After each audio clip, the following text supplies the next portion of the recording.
Hello friends, today I am discuss BSc first year first semester subject chemistry. तो इसमें हम आज देखेंगे पाउली का अपवर्जन नियम क्या है।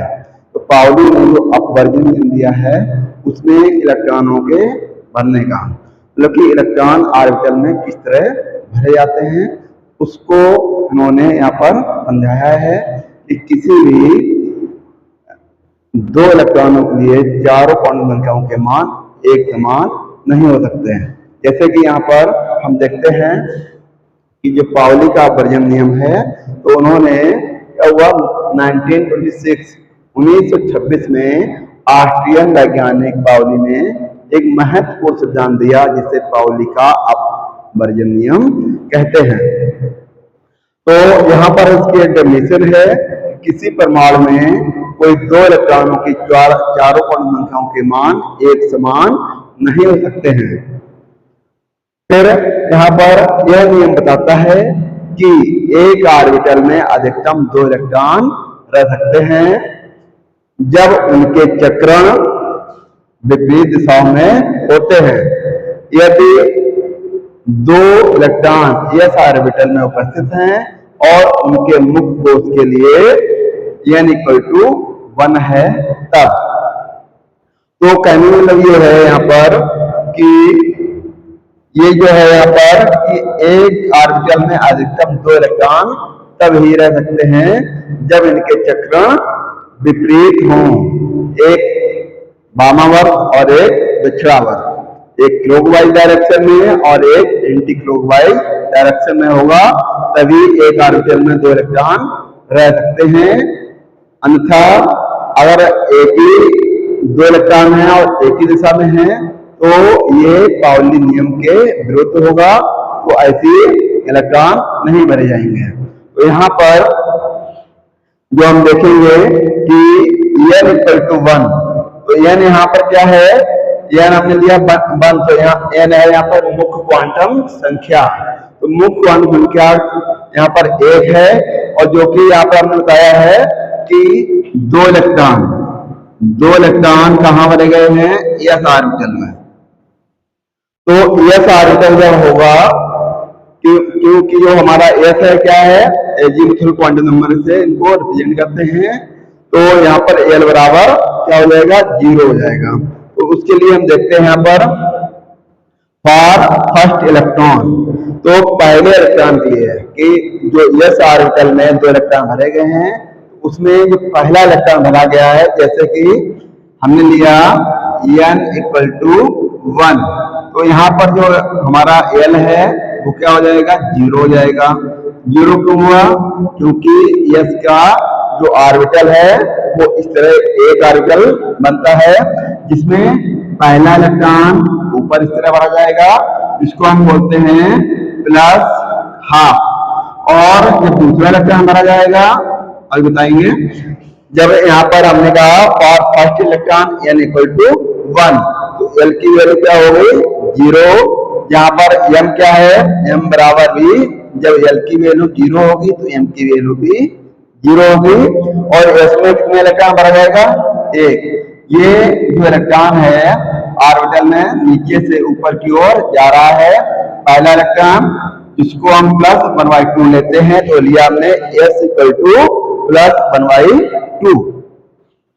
तो यहाँ पर देखते हैं दूसरे इलेक्ट्रॉन के लिए, क्योंकि n = 1 हमने लिया है और यहाँ पर फॉर दूसरा इलेक्ट्रॉन n = मुख्य क्वांटम संख्या 1 ही है, मगर हम क्या ले रहे हैं, इसमें दूसरा इलेक्ट्रॉन भरेंगे ऑर्बिटल में।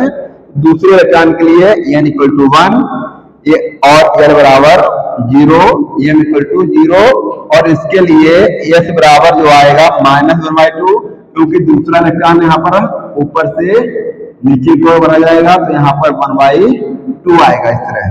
तो यहाँ पर ये जो विपरीत चक्रण है यही पाउली ने यहाँ पर समझाया कि एक ऑर्बिटल में मैक्सिमम दो इलेक्ट्रॉन भर सकते हैं जो कि विपरीत चक्रण वाले होते हैं। किंतु यहाँ पर उन्होंने कहा है, एक डेफिनेशन दी है कि किसी परमाणु में किन्हीं दो इलेक्ट्रॉनों के लिए चारों क्वांटम संख्याओं के मान एक समान नहीं हो सकते। तो उसके लिए यहाँ पर हमें समझाना है कि ये हमारी मुख्य क्वांटम संख्या है या प्रिंसिपल क्वांटम नंबर 1 है, जबकि हमारी एजीमुथल क्वांटम नंबर 0 है, मैग्नेटिक क्वांटम नंबर हमारा 0 है और यहाँ पर स्पिन क्वांटम नंबर +1/2 है। तो यहाँ पर दूसरे के लिए देखिए n = 1 है, L मतलब azimuthal quantum number 0, magnetic quantum number 0 और यहाँ पर स्पिन क्वांटम नंबर -12 आया। तो कहने वाला ये है इन तीनों के मान समान हैं, लेकिन जो हमारा चौथा स्पिन क्वांटम नंबर है उसका यहाँ पर क्या है कि यहाँ पर +1/2 को हम क्लॉकवाइज डायरेक्शन बोलते हैं और -1/2 को एंटी क्लॉकवाइज डायरेक्शन कहते हैं। तो ये सदैव ही यहाँ पर डिफरेंट आता है। अब हम देखते हैं यहाँ पर अतः s ऑर्बिटल में जो हमारा s ऑर्बिटल में अधिकतम कितने इलेक्ट्रॉन भर सकते हैं? 2 इलेक्ट्रॉन। s ऑर्बिटल में मैक्सिमम 2 इलेक्ट्रॉन फ्लो हो सकते हैं, p में 6 इलेक्ट्रॉन फ्लो हो सकते हैं और d ऑर्बिटल में मैक्सिमम 10 इलेक्ट्रॉन, f ऑर्बिटल में मैक्सिमम 14 इलेक्ट्रॉन फिल हो सकते हैं। तो यहाँ पर देखा है मुख्य कोश में उपस्थित सभी इलेक्ट्रॉनों के लिए क्वांटम संख्याएं। तो यहाँ पर यह मुख्य कोश हमारा कौन सा है? n, इसको बोलते हैं प्रिंसिपल क्वांटम नंबर। तो यहाँ पर n = 2 के लिए, तो n = 2 के लिए क्या होगा कि कुल इलेक्ट्रॉनों की संख्या, अगर हमने कहा कि n = 2 तो यहाँ पर n = 2 के लिए मतलब मुख्य क्वांटम संख्या अगर 2 है उसके लिए मैक्सिमम कितने इलेक्ट्रॉन यहाँ पर होंगे? तो उसके लिए क्या है? कुल इलेक्ट्रॉनों की संख्या = 2n⁻²। तो यहाँ पर n बराबर कितना लिया है? 2 लिया है, तो क्या हुआ 2 × 2⁻² = 8। कहने में मतलब ये है कि n बराबर 2 होंगे तो यहाँ पर मैक्सिमम इलेक्ट्रॉन इसमें 8 फिल हो सकते हैं।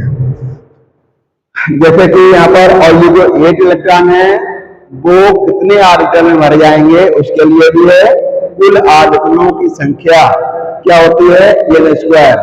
तो यहाँ पर n हमारा n = 2 है, तो 2⁻² = 4। तो कहने वाली ये है n बराबर 2 लेंगे तो यहाँ पर क्या हो जाएगा कि ऑर्बिटलों की संख्या 4 हो जाएगी और मैक्सिमम इसमें इलेक्ट्रॉन 8 भर सकते हैं।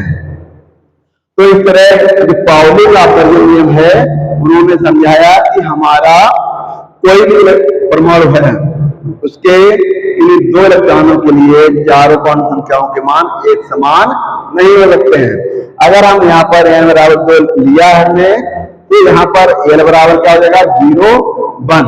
जैसे कि हम यहाँ पर निकाल बता रहे हैं थोड़ा सा। अगर हम कह दें यहाँ पर n = 2, n बराबर 2 है तो इसके लिए l के मान कितने होंगे? l का मान क्या हो जाएगा? 0,